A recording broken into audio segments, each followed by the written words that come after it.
Global warming is forecast to have a catastrophic effect on weather all over the planet. And this will place extreme pressure on the world's natural resources. If our predictions are correct, by the year 2025, water will really become the most critical issue for human survival. To try and combat these effects, experts are increasingly turning to weather modification techniques, such as cloud seeding. We can make a change within cloud systems to produce more rain for drinking water, for agriculture. That makes a tremendous difference. In the future, weather modification could even be used to tackle the growing threat of superstorms. We might be able to prevent or reduce vulnerability to serious hurricanes by controlling the storm, by reducing its intensity, by steering it out to sea. I don't think it would take very many years to come up with the technology. But while there are clear humanitarian reasons for wanting to manipulate the weather, there is also a dark history behind previous attempts to do so. The British, Russian, and American governments have all conducted top-secret weather modification projects, sometimes with disastrous consequences. Military planners imagined loading the clouds with radiological, biological, or chemical agents and having them rain on demand. We had opened this Pandora's box of evil, and we really didn't know where it would lead us to. For the first time, some of those actively involved have agreed to talk. The area where my crew was actively influencing the clouds was near Chernobyl. In this program, we investigate the potential benefits and the appalling consequences of attempting to control the weather.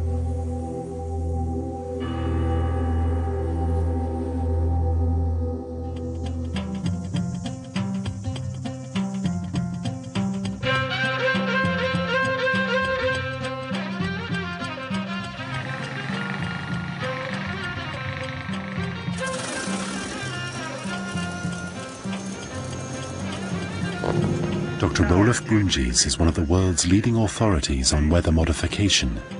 He's been conducting research in this area for more than 20 years.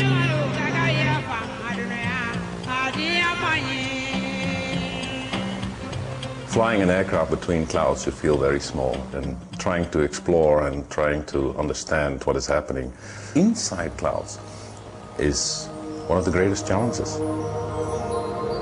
Dr. Brunjes' expertise is in demand all over the world for one very good reason. He can make it rain.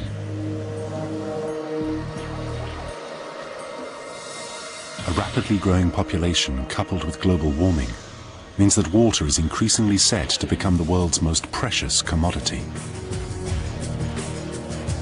One of the solutions to this problem can be found within clouds.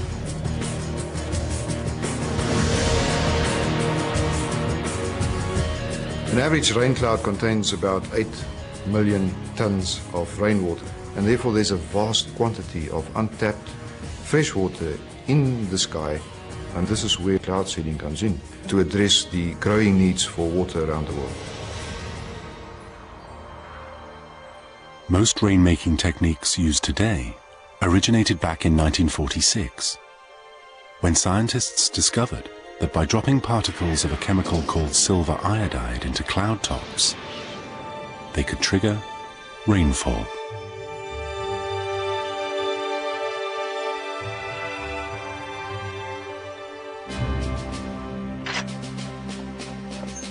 Since then, countries all over the world have experimented with different ways to squeeze rain out of the clouds.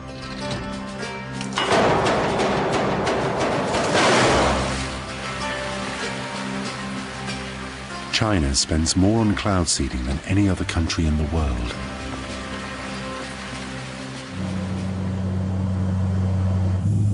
I'll put the radar on here in the aircraft so you can find the distance to that cellophane. Yeah, if you can see what the distance is, that would be... Dr. Brunjes is in Mali, West Africa. to test out a new technique he's devised with colleagues at the National Centre for Atmospheric Research. It involves the use of pyrotechnic flares to deliver a special seeding material into the base of a cloud.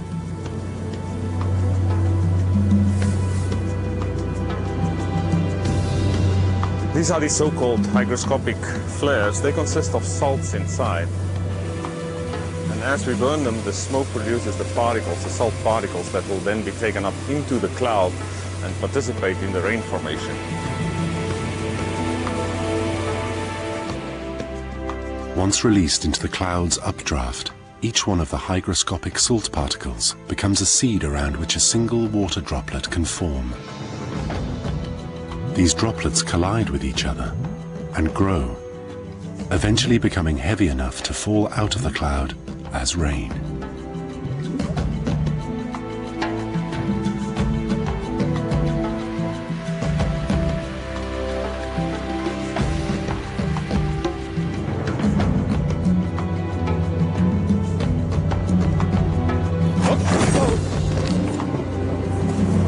Oh, there's a rainbow up front here.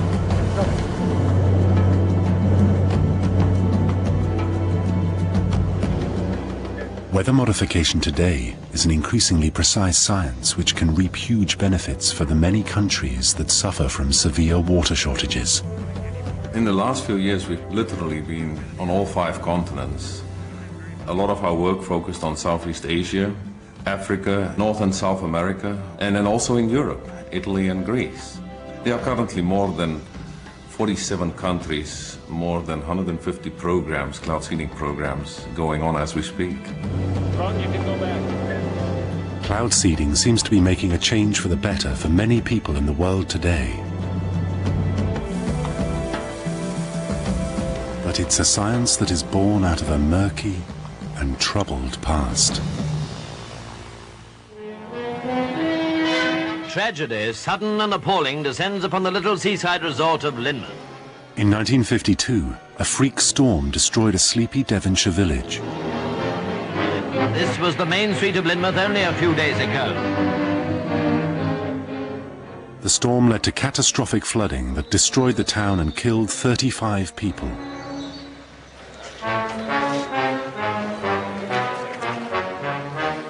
It was the most destructive storm in British history.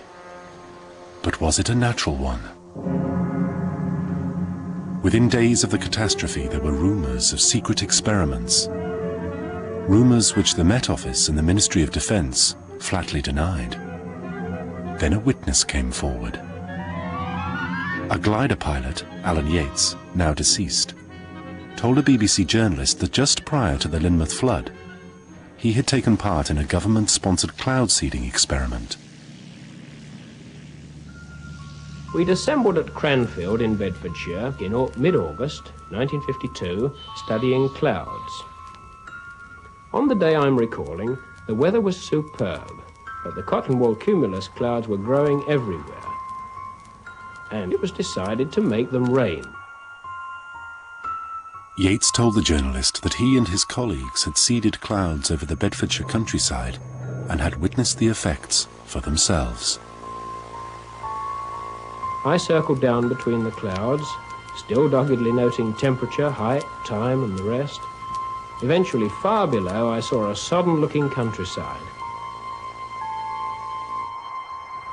Toasts were drunk to meteorology. They'd certainly made it rain. Recently declassified documents have confirmed that the experiment, codename Operation Cumulus, took place in the first 2 weeks of August and coincided with the heaviest rainfall in Bedfordshire for many years. The experiment was heralded as a resounding success, until the rain continued to spread west, across the country, and into Devon. More than 50 years after the event, it is impossible to say if cloud seeding really did trigger the most destructive storm in British history, or if it was just an unfortunate coincidence. What is clear is that the government, anxious not to be blamed, closed the project down and denied it had ever taken place.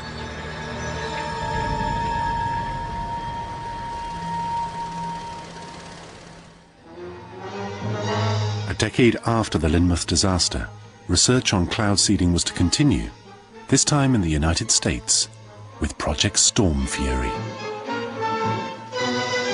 Project Storm Fury assembles a team of highly trained scientists and technicians to fly into mature hurricanes. They were hoping to use the technology to weaken hurricanes. What the Storm Fury scientists didn't realize, however, was that their research had caught the eye of the military.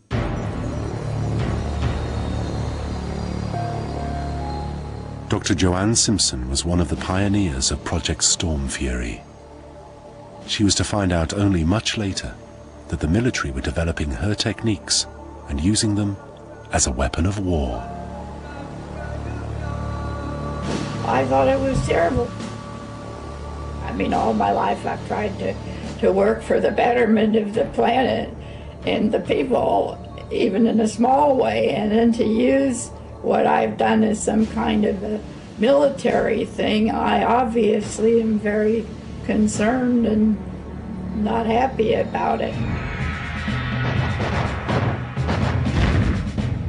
At that time, the United States Army were in Vietnam, struggling against the Viet Cong, an elusive guerrilla army. The Pentagon were desperate to explore anything that might give them an edge. So when military planners suggested that cloud seeding might trigger massive downpours and flood the Viet Cong's main supply routes, the government were quick to respond.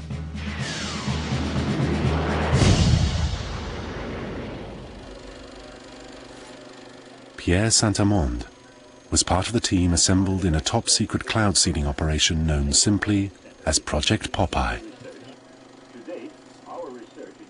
The main purpose of Project Popeye was to demonstrate that cloud seeding would actually increase the rainfall on the Ho Chi Minh Trail. So by making the trail more muddy and trafficability difficult, we were hoping to keep people out of the fight.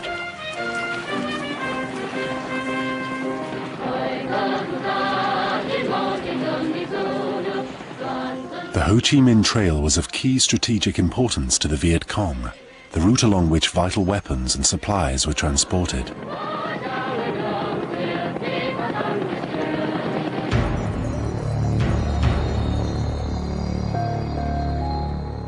In May 1967, as monsoon clouds developed over the Ho Chi Minh Trail, Amand and his team put their new weapon to the test.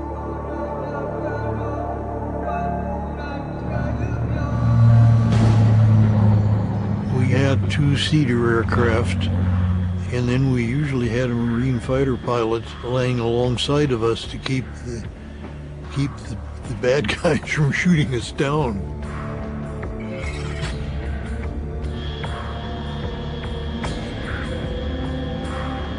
We ejected the material so that it fell into the growing part of the cloud. The results were spectacular. The first one we seeded grew like an atomic bomb explosion, and it rained very heavily out of it, and everybody was convinced with that one experiment that we'd had done enough. Having witnessed the success of this experiment, the military now began to dream of more radical and extreme uses to which the technology could be applied. Imagine a weapon that could affect the entire planet, and yet you could launch an attack against an enemy and they wouldn't even know it. Military planners imagined loading the clouds with radiological, biological, or chemical agents and having them rain on demand. Some said, if you control the weather, you can control the world. The belief was that you could attack your enemy using the weather, but deny ever doing so. Experiments in Vietnam continued for 5 years until in 1972, a leak from the White House blew the cover on Project Popeye. allegations were made that cloud seeding had not only made jungle paths impassable, it had also killed thousands of innocent people. When Project Popeye was revealed in the press, it caused an immediate firestorm of criticism. People were concerned at the time that we had opened this Pandora's box of evil, and we really didn't know where it would lead us to. Project Popeye had opened the door to a new and dangerous type of warfare. The firestorm it created led to an international treaty banning all use of weather modification for military purposes. But this didn't stop governments from continuing to explore ways of modifying the weather, sometimes for highly questionable purposes.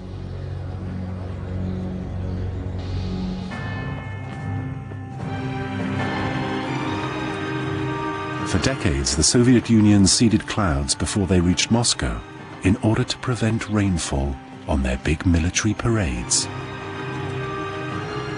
Harmless enough? But evidence has recently come to light that the Soviet authorities also used this technology for something much more sinister, the effects of which are still being felt today.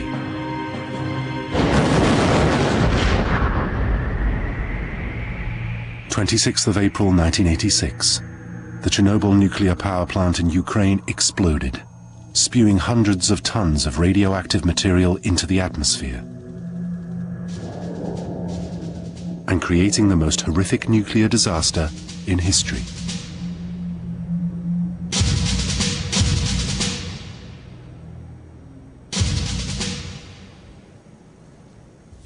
In 1992, Dr. Alan Flowers was one of the first Western scientists allowed into the area to examine the extent of the radioactive fallout around Chernobyl. He was working in Gomel, in the Republic of Belarus, in a region that lies between Chernobyl and Moscow. I was with my research group measuring levels of radioactivity in the soils and also the levels of radiation dose that the population were exposed to. And we found, even 5 years after the Chernobyl accident, the population were still being subjected to levels of dose 20 to 30 times higher than normal environmental radiation levels. Many children in Belarus were showing the effects of intense radiation poisoning. But how was this possible so far from the reactor? We would not normally expect, at a distance of 150 to 200 kilometers, such high levels of radioactivity, unless, of course, there had been some very unusual and intense rain. Following the explosion, there was a buildup of heavily radioactive rain clouds above Chernobyl. The prevailing winds threatened to blow these radioactive clouds towards Russia and the major cities of Moscow and St. Petersburg. But the rain never reached these cities. Instead, bouts of very heavy rain fell on the southeastern corner of Belarus. The same area that Dr. Flowers revealed to be showing unusually high levels of radioactivity. Disturbingly, many eyewitnesses claimed that the rainfall was caused by cloud seeding. One of our colleagues told us about the Sunday immediately after Chernobyl, when he drove back from the city of Gomel in very heavy rain and noticing aeroplanes in the sky with coloured materials coming out and trailing them. Есть свидетельства населения, которое зафиксировало. There were eyewitnesses that saw the planes. And after the planes had passed, the black rainfall started. Были черные дожди. Dr. Zion Pazhniak, a Belarusian scientist and politician, is convinced that to save Moscow, the Soviet authorities deliberately rained out radioactive material on Belarus and openly accused them of doing so.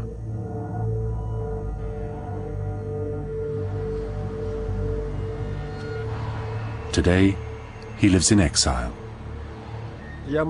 I can speak freely about anything I want now, though I know if I ever go back to Belarus, I'll be killed. I know that. Dr. Pazhniak believes that people in his country were sacrificed to prevent the disaster spreading elsewhere. They were afraid that the clouds would move to the Russian region, and there would be a possibility of rainfall over Moscow or St. Petersburg. That's why they decided to rain out the clouds on the heads of the people of Belarus.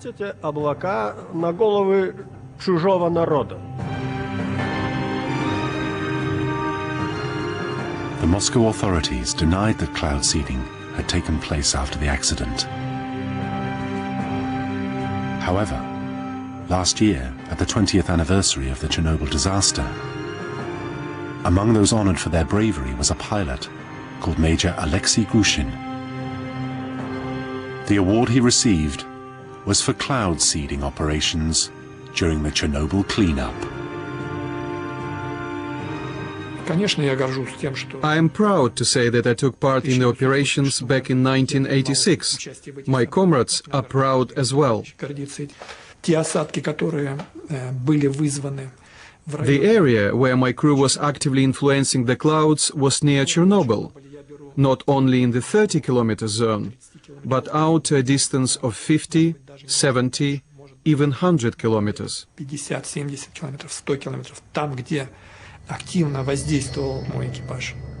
The plane was equipped with artillery shells, which were filled with the seeding material silver iodide. And we were following orders from the ground regarding which zones we were required to seed.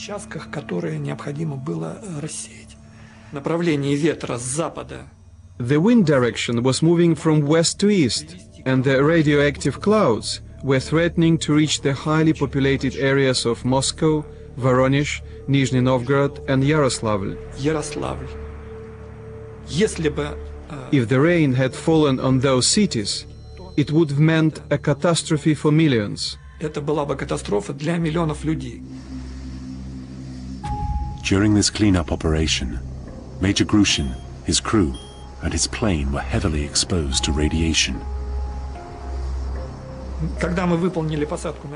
Once we landed at the airport, I was ordered to park my plane in a separate place. People came from upwind towards us. They were dressed in anti-radiation outfits and held devices to measure radiation.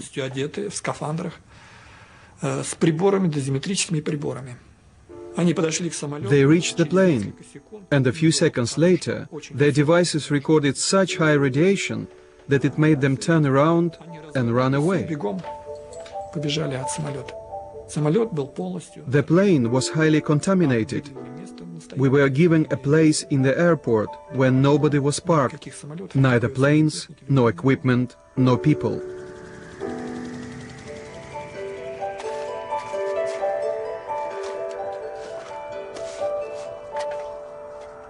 The ruins of the Chernobyl power plant stayed highly radioactive for long after the explosion. And Major Grushin said he and others continued to conduct cloud seeding missions months after the blast.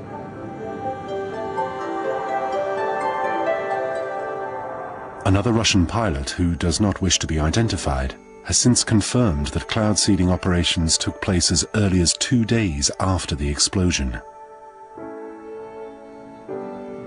Were the actions of the Soviet authorities justified?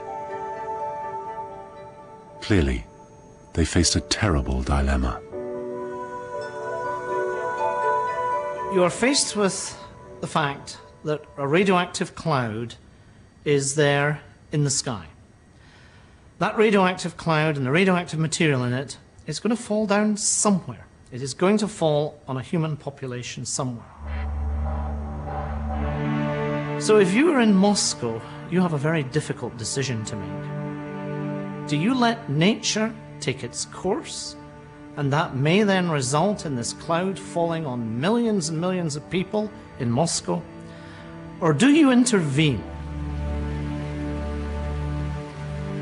And do you use the technical resources that you have and try to minimize the number of population that this cloud will affect.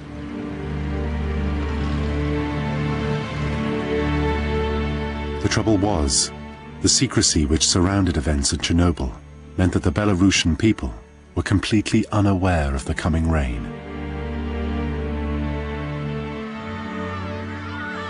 The local population talk about how there was absolutely no warning before these heavy rains and the radioactive fallout arrived. Now, if somebody in Moscow knew that there was going to be artificial fallout created in this area, it would have been quite possible to mitigate against that by warning the population to stay indoors, by distributing potassium iodide tablets. It is quite clear that these actions did not take place.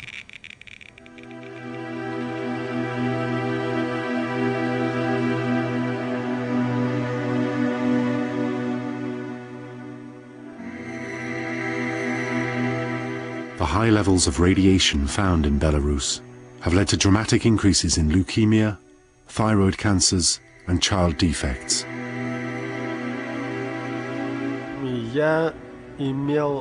I had lots of friends in the area where the cloud seeding took place. They had to move away from their homes, and their children became ill. Thyroid cancer has increased amongst children by 50 times in the area where the cloud seeding took place. If there had been no cloud seeding, there would be no radiation. Even if the radiation had reached that far, it would never have been on such a huge scale. They decided to keep the cloud seeding quiet. They thought that the public would never find out about it. Everything would stay a secret and nobody would need to take responsibility.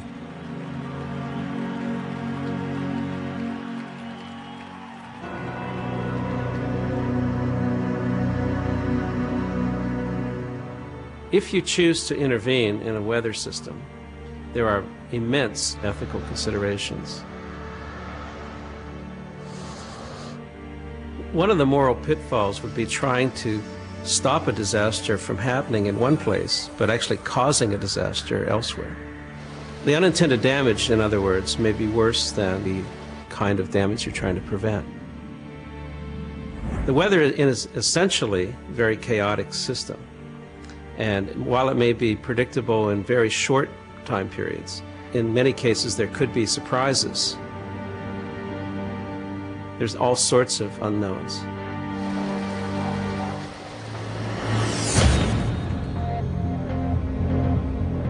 In next week's program, we look at how the science of weather modification is being developed in order to defend major cities from the growing threat of superstorms.